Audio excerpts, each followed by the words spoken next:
가속노화 식사가 안 좋은 식습관이죠. 그러니까 단순당과 정제곡물, 소금 이런 것들이 많이 들어있고 식품 첨가물이 많은, 가공식품이 많은 이런 식사들. 그 중에서 항상 제가 말씀드리는 거는 단순당과 정제곡물. 그리고 우리가 알고 있는 모든 장수 식사는 단순당과 정제곡물, 가공식품 이런 게 없는 거다.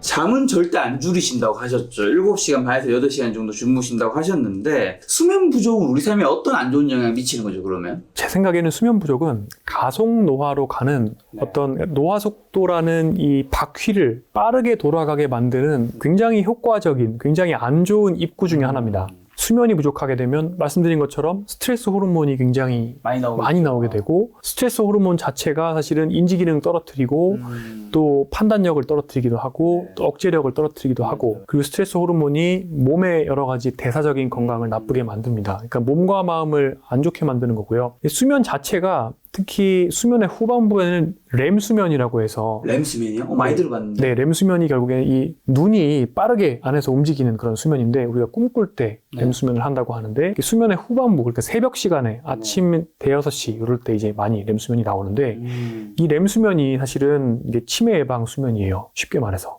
그러니까 뇌가 회복하는 수면이에요. 앞부분에 있는 깊은 수면은 몸이 회복하고, 뒷부분에 있는 렘 수면은 뇌가 회복하는 수면인데, 꿈을 많이 꾸면 그러면 치매 안 걸리는 거예요? 그러니까 렘 수면이 충분히 돼야 치매 예방이 되는 건데, 이 렘 수면을 계속 걷어내면, 그러니까 예를 들어서 제가 올빼미인데, 저는 올빼미형이거든요. 근데 억지로 미라클 모닝을 한다고 해서 아침에 잠을 7시간 반 잘 거를 6시간만 자면서, 원래 물론 미라클 모닝은 수면 시간을 줄이지 않지만 앞으로 땡기는 거지만, 제가 예를 들어서 6시간 억지로 잔다고 하고 마지막 1시간 반을 이제 안 자면 전 렘 수면 부족이 되는 거죠. 그러면 치매 발생 가능성이 기하급수적으로 올라갑니다. 그리고 치매 발생 가능성뿐만 아니라 단기적으로도 사실은 인지 기능이 떨어져서 1시간씩 잠을 줄이면, 제가 항상 하는 얘기가 있습니다. 1시간씩 2주 동안 잠을 줄이면 대략 소주 한 병 원샷하고 아침에 일어나서 일하는 거랑 비슷한 정도의, 보통 혈중 알코올 농도 0.08% 정도의 인지 기능을 가지게 됩니다. 그러니까 어떻게 보면 내가 일을 더 잘하기 위해서 잠을 줄이는 거는 어불성설인 거고요. 잠을 충분히 자야 가속노화도 예방을 할 수가 있고, 뇌 기능도 보존을 할 수가 있고, 치매도 예방이 되는 거죠. 어쨌든 꿈을 많이 꾼다는 게 렘 수면인 건가? 꿈을 많이 꾸는 거는 치매 예방에도 도움이 된다고도 연결할 수 있는 건가요? 그런데 사실 모든 렘 수면의 꿈을 또 기억을 하는 건 아니기 때문에, 아니죠. 네, 그러니까 꿈을 꾸는 것을 많이 기억하는 것 자체가 치매 예방 효과가 있다, 뭐 그렇게 말할 수는 없습니다. 교수님 7시 반에서 8시간인데 나에게 적정한 수면 시간은 어떻게 좀 찾을까요? 사람마다 다릅니다. 네. 어떤 사람은 6시간만 자도 괜찮고, 그러니까요. 어떤 사람은 9시간, 10시간 자야 되고요. 네.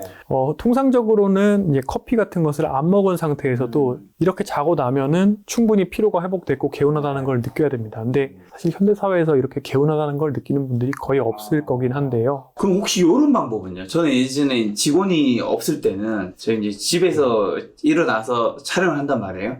뭐 오전 한 10시, 11시, 11시 촬영이 있으면 저녁에 알람 안 해놓고 자요. 네. 그러면 어느 순간에 제가 뭐 12시간 자지는 않을 거니까, 네. 뭐 저녁에 11시 자면 아침 6시든 8시든 그냥 눈이 떠져요. 네, 제가 그때 생각했던 거는, 내가 자연스럽게 눈이 떠졌을 때가 맞습니다. 내가 피로가 다 풀렸을 때다. 맞습니다. 그게 맞아요? 맞습니다. 어. 그러니까 커피나 술 이런 것들을 자제한 상태에서 네. 충분히 회복이 됐고 저절로 눈이 뜨고 떠지고 그러고 나서 개운함을 느끼는 그 상태가 반복적으로 지속 가능하면 그게 자기의 수면 시간이에요. 갑자기 드는 생각인데, 이런 생각 저도 한번 해봤는데, 내가 자연스럽게 눈이 떠지는 것과 알람을 어쨌든 우리가 대부분 해놓잖아요. 네. 반드시 어디에 출근을 해야 되니까. 알람으로 갑자기 어쨌든 충분한 잠을 자더라도 그때 딱 눈이 갑자기 정신이 무의식했다가 의식으로 갑자기 딱 오는 거잖아요. 이것도 약간 건강에 영향을 미치는 게 있지 않을까. 네. 그래서 그 수면의 주기라는 게 있고, 네. 그 수면의 주기가 제대로 완료되었을 때 자연스럽게 깨는 게 제일 좋다고 해서 그 수면의 주기에 맞춰서 알람을 해주는 또 어플리케이션도 있죠. 그러니까 어떻게 보면 시계 알람, 그러니까 시간에 맞추는 알람은 완전히 수면 주기에 맞지 않기 때문에 이제 수면의 질을 떨어뜨릴 수 있다라는 생각들은 하는데요. 이제 그게 그러면 얼만큼 과연 인지 기능에 나쁘냐? 저는 뭐 그거는 연구를 잘 찾아보지 않았기 때문에 잘 모르겠습니다. 현대사회는 또 너무 바쁘다 보니까 충분히 푹 자는 건 사치 같은데, 네. 적게 자더라도 푹 자고 건강한 방법은 없는지, 양질 수면 취하는 방법은 뭘까요? 양질의 수면을 취하기 위해서는 우선은 카페인을, 예를 들어서 카페인에 예민성이 있는 분들이라고 하면은 카페인을 오후에는 섭취하면 안 되겠죠. 술도 사실은 최소한으로 드시는 게 좋습니다. 네. 그 외에도 이제 결국엔 낮에 너무 과식하거나 특히 또 자기 전에 과식하게 되면 또 위식도 역류되고 수면의 질이 떨어집니다. 네. 또 낮에 많이 과식하면 또 부었던 게 위로 올라오면서 수분이 재분포가 되면서 네. 사실은 또 코골이가 심해질 수 있고 수면 무호흡이 올 수가 있죠. 또 하나가 이 수면 무호흡이 사실은 수면의 질을 떨어뜨리는 굉장히 중요한 요인인데 결국에는 이 수면 무호흡과 연관되는 것들이 결국에 대사 건강, 그러니까 비만, 물론 이런 하악과 상악의 구조적인 문제 이런 것들도 있겠지만 사실은 대사적인 건강 상태나 또 혈압, 당뇨, 또 인슐린 저항성 이런 것들이 다 관련이 있습니다. 비만. 그래서 이런 것들을 전반적으로 건강하게 유지하는 것들이 굉장히 중요하겠죠. 또 하나가 이건 너무 공자님 말씀 같은 거지만 자기 전에 당연히 스마트폰 보는 것은 좋지 않고 그래서 어떻게 보면 자기 전에 어두운 환경에서 종이책을 좀 본다거나 이렇게 하고서는 잠자리 드는 게 좋은 건데 이런 것들이 참 다들 아시는 건데 실천하기가 굉장히 어렵습니다. 근데 가식 얘기해 주셔서 우리가 낮에도 네. 떡튀순, 떡볶이 순대 튀김 먹을 때 있잖아요. 그걸 먹으면 이게 갑자기 이제 MSG가 가득한 음식이 들어오는 거죠. 한 먹고 나면 너무 졸려요. 뭔가 양념이 너무 가득한 음식이 먹었을 때랑 그냥 정상적인 비빔밥이나 그냥 된장찌개 먹었을 때 느낌이 좀 다른데 이게 실제로 이유가 있는 건가요? 그게 MSG 자체보다는 네. 실은 당 부하가 갑자기 주어지기 때문에 혈당이 확 올랐다가 떨어지고 그 네. 과정에서 굉장히 졸리는 걸 가능성이 높습니다. 그런 것들은 당연히 그만큼 몸에 안 좋으니까 몸이 휴식을 유도하는 거겠죠? 그렇게 혈당 변화를 초래하는 식사가 네.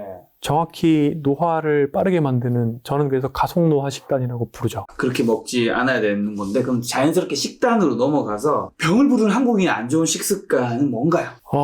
이게 사람마다 다릅니다. 그래서 네. 그러니까 또 체질마다 다르고 그렇죠. 또 역시 연배마다 다릅니다. 네. 예를 들어서 하지만 이제 주로 청취자분들이 네. 이제 4050, 60일 거라고 네. 생각을 하고 말씀을 드리겠습니다. 그러니까 아직까지 생애 전환기가 지나지 않은 분들이라고 가정을 하고, 그러니까 중년 또는 장년, 젊은 분들도 있으실 거고요. 30, 40, 50 이런 경우에는 사실은 노화를 빠르게 만드는 가속노화 식사가 안 좋은 식습관이죠. 그러니까 단순당과 정제곡물, 네. 소금 이런 것들이 많이 들어있고 식품 첨가물이 많은, 가공식품이 많은 이런 식사들. 네. 그중에서 항상 제가 말씀드리는 거는 단순당과 정제곡물. 정제국물이 흰빵, 국수, 라면, 흰쌀밥 같은 거죠. 네, 그렇죠. 이런 것들을 많이 섭취하거나 또는 액상으로 되어 있는, 그러니까 설탕 이런 네. 것들, 액상과당 들어있는 네. 음료수들, 주스, 콜라, 사이다 이런 것들 많이 드시면 예를 들어서 가장 최악은 점심에 떡볶이 드시고 떡볶이를 콜라와 함께, 빨간 콜라, 설탕 들어있는 콜라와 함께 드시고 저기 있어요, 떡볶이 나온. 네, 그러면은 혈당이 이제 거의 엄청난 속도. 저 같은 경우도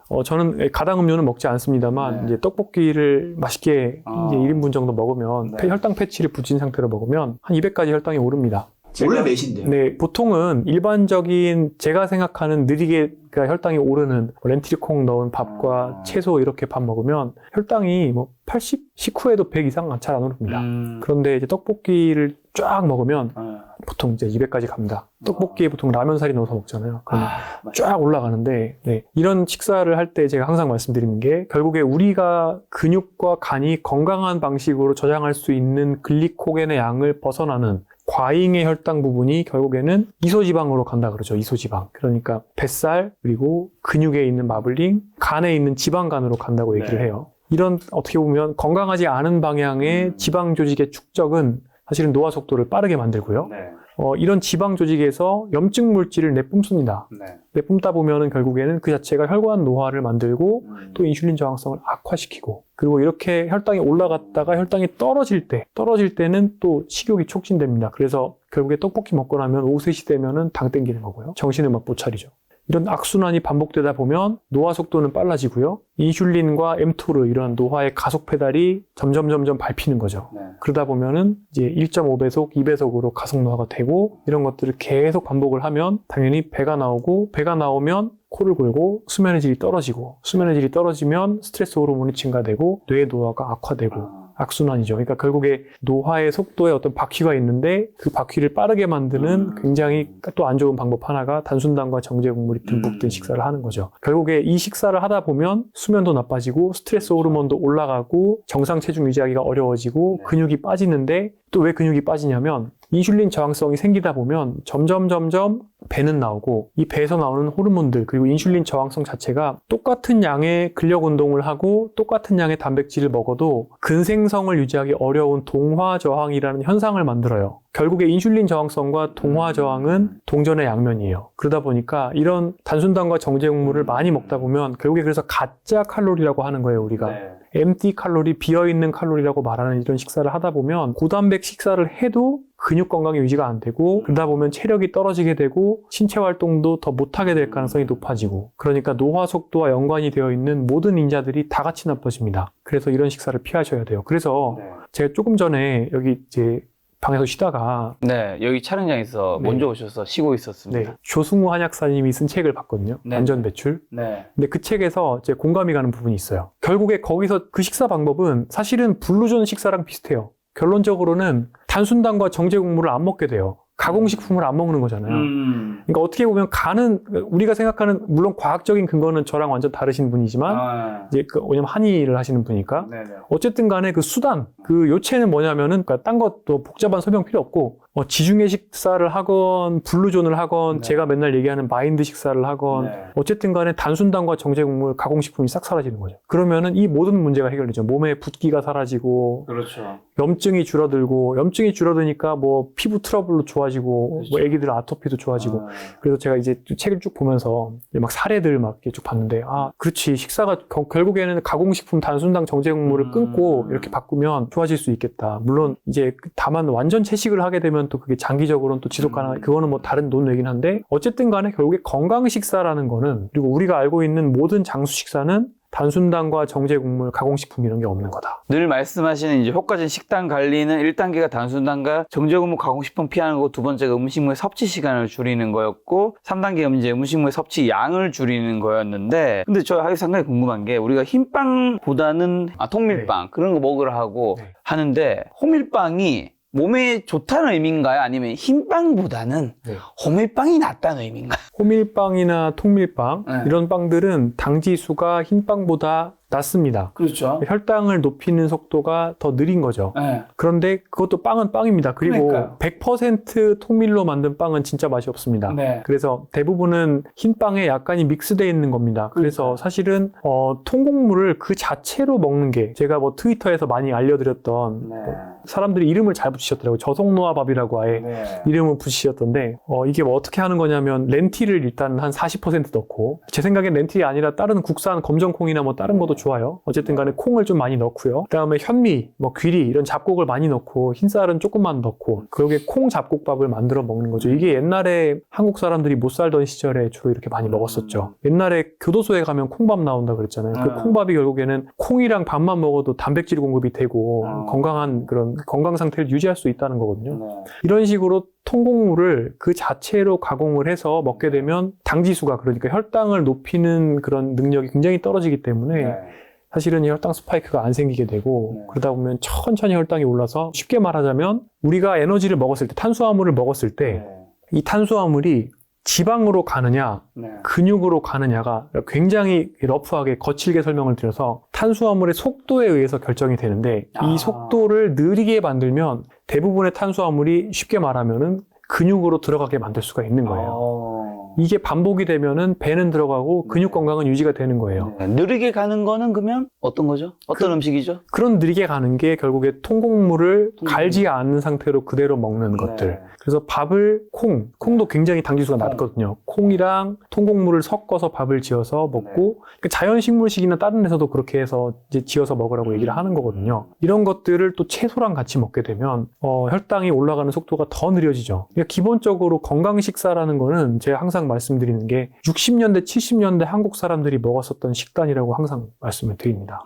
그때 먹었던 게 결국에 도정하지 않은 현미에다가 보리, 콩 이런 것들을 밥에다가 넣고 거기다가 된장국에다가 뭐 쌈채소에다가 김치, 나물 이런 것들 먹으면서 약간의 생선 곁들이고 이렇게 먹었던 거거든요. 아주 상황이 좋으면 뭐 계란 조금 넣어 먹을 수 있고 그러니까 계란 후라이는 굉장히 귀한 거였잖아요. 그러니까 그런 식으로 식사를 하시다 보면은 어떻게 보면 혈당도 굉장히 천천히 오르고 인슐린도 자극이 안 되고 엠토르라고 하는 또 다른 노화의 가속 페달도 자극이 안 되는 거죠. 결론적으로는 블루존 식사, 뭐 마인드 식사, 한국의 전통 식단 서민들의 전통 식단 이런 것들이 대부분 다 공통점을 가지고 있고 이런 것들은 어쨌든 혈당을 천천히 오르는 그러면서도 양질의 단백질이 많이 들어있는 이런 네. 식사가 되는 거죠. 그럼 단순한 정제호르몬 사실 근데 피하기가 좀 어렵잖아요. 네. 먹을 수밖에 없는 환경이면 좀 어떻게 해야 되죠? 네, 좋은 방법 중에 하나가 이제 거꾸로 식사하는 거죠. 그래서 먼저 채소, 그 다음에 과일 이런 것들을 먼저 먹고 근데 과일은 사실은 당지수가 좀 낮은 과일이 좋겠습니다만은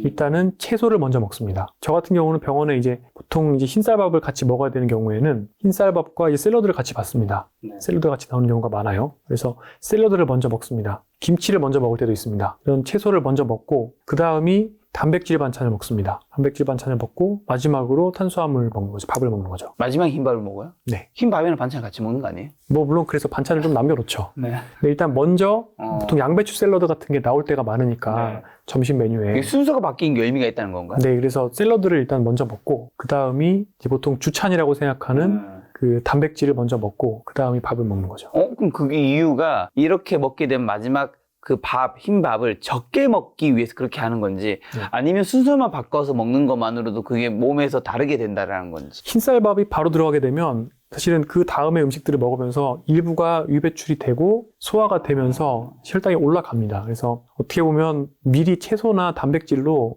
위를 막아놓고요. 그리고 단백질 음식은 위 배출 속도를 느리게 만들어주는 효과가 있거든요. 네. 그러다 보니까 천천히 소화와 흡수가 일어나게 만들 수 있는 여지가 있는 거죠. 자, 그러면 지금 과일 중에 당지수 낮은 거 먹는 게 좋다고 하셨는데 당지수 낮은 과일은 뭐예요? 그래서 당지수가 낮은 과일로는 일단 베리류가 굉장히 낮은 걸로 유명합니다. 블랙베리나 산딸기 이런 것들이 굉장히 낮고요. 블랙베리는 당지수가 27입니다. 배도 낮습니다. 배는 당지수가 36, 복숭아도 낮은 편입니다. 29고요. 석류 달지 않잖아요. 37, 사과 39. 대신 뭐가 높은 거죠? 높은 거는 참외가 좀 높습니다. 65. 참외가 되게 높군요. 네, 머스크멜론도 65. 근데 이제 굉장히 좀 단 참외겠죠, 아마도. 네. 그다음에 굉장히 당도가 높은 적포도 아마 샤인머스켓도 높을 겁니다. 65 정도가 되네요. 그래서 결론적으로는 딱 먹었을 때 별로 달지 않은 과일들은 대부분 당지수가 좀 낮은 편이고요. 과일도 당지수가 좀 낮은 거 위주로. 그럼 요즘에 네. 그 방토인데 네. 되게 단 방토 있잖아요. 먹으면 네. 너무 맛있다. 그거는 그렇게 안 단 방토에 비해서는 조금 안 좋을 수는 있겠네요. 네. 그거는 스테비아를 넣은 거기 때문에, 네. 예, 그건 이제 인공 감미료이기 때문에, 예, 정말 그 설탕이 있는 것은 또 아니고요. 그 인공 감미료였어요? 네. 그렇구나. 네. 저는 어디서 이렇게 토마토를 재배하기 이렇게 달지? 네, 스테비아가 들어있습니다. 그래서 이름이 스테비아 적혀 네. 있는 거였어요? 역시 전문 지식이 중요하군요.